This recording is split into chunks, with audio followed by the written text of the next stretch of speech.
Hey friends, today I am making makke ki roti and sarson ka saag, a very tasty and authentic dish from land of Punjab. So I am going to show you easy way and also the way how you will get the good taste from sarson ka saag.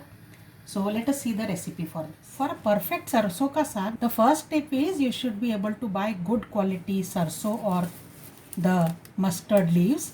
So they should be very tender. You can see I will show you the last part. Even that you can easily break and its juices are oozing out. So it should be that tender. I need not remove any part except the root. The entire part is edible.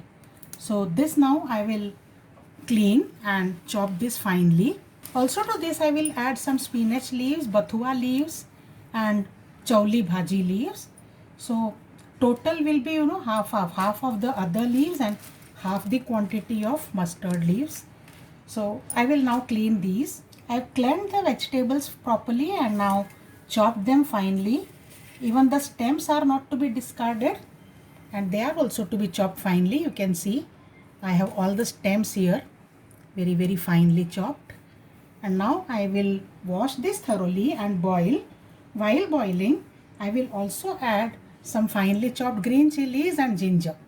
I have boiled this saag for more than 1 hour and you can see now the leaves have become completely mashed and even stems have become very tender, but some of them are still visible. So now what you can do is you have several options to make this smooth. Either with the back of spoon you have to continuously cook and stir and keep it mashing, or you can use this mathani, what it is called as. So you can use this to continuously mash, or you can use a potato masher to mash this, or you can use a hand blender. So I am using a hand blender here today. Alternately, if you have none of these, you can blend into mixie jar, but to coarse.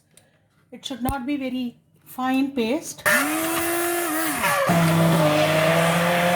You can see the saag is so well coarsely blended. So now I am adding 2 tablespoons of makke ka atta or maize flour into this. Gently mix this.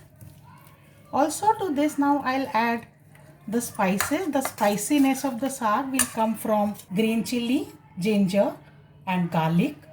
You can take as per your choice, but make it a slightly spicy, then only it tastes good. What I'm doing is first I will make a coarse paste out of these. I have ground this coarsely. So now I'm adding some of it to the saag and this goes on the flame now. While this is sizzling on the flame, I will make makke ka dough. So I have taken 1.5 cups of makke ka atta or maize flour. Add a pinch of salt.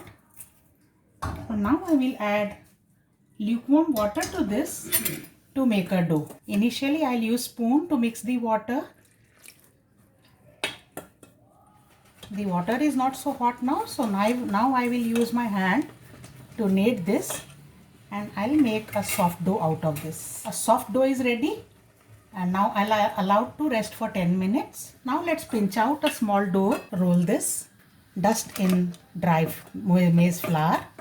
You can use wheat flour if you don't like this. Place it. I am using a plastic sheet so that it's easy to lift this. Roll this very gently. So one small makke ki roti is ready. I have already heated a tawa here now. Let's place this. You can easily take this off the sheet now and place it on the hot tawa. Let's flip this. Allow this to cook. The roti will puff after few seconds. Keep this turning and let it cook. Now once it has puffed, you can apply some ghee on both the sides and make a nice crisp roti. Our crispy roti is ready. One more.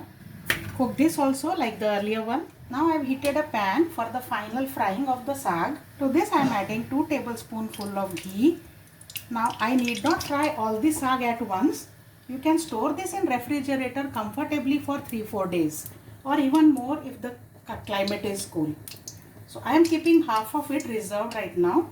Only half of it I am going to fry. Once the ghee has heated, add a pinch of hing or asafoetida, very few cumin seeds, Now add the crushed green chili, ginger, garlic. Cook this. Add whole red chilies, half finely chopped onion, and cook all this well. Once the onions become light brown, add about half a chopped tomato. To cook the tomato quickly, add a pinch of salt. Once the tomatoes are cooked, I am adding only coriander seed powder, nothing else. A teaspoonful of coriander seed powder. No turmeric, no garam masala. Everything will mask the flavor of sarso otherwise. And to this now I'll add the boiled and mashed sarso leaves. As I said, I'm using only half of it for the moment. Allow this to simmer for about 10 minutes. Our saag is ready now. Time to plate. At the time of final serving, I have heated a mini handi. Add just a little bit of ghee. It will quickly melt, and on this I will pour the ready sarso ka saag.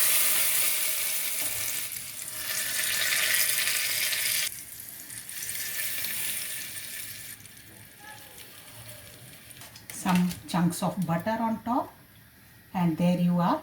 And our makke ki roti sarso ka saag is ready to relish. I am serving this in the rustic style here, not in a crockery but in plates. Enjoy this yummy recipes, friend. This is a very popular recipe now. Not only Punjab, it has reached the entire world, and I have given you a very simple recipe. Do try and share your feedback. Bye bye.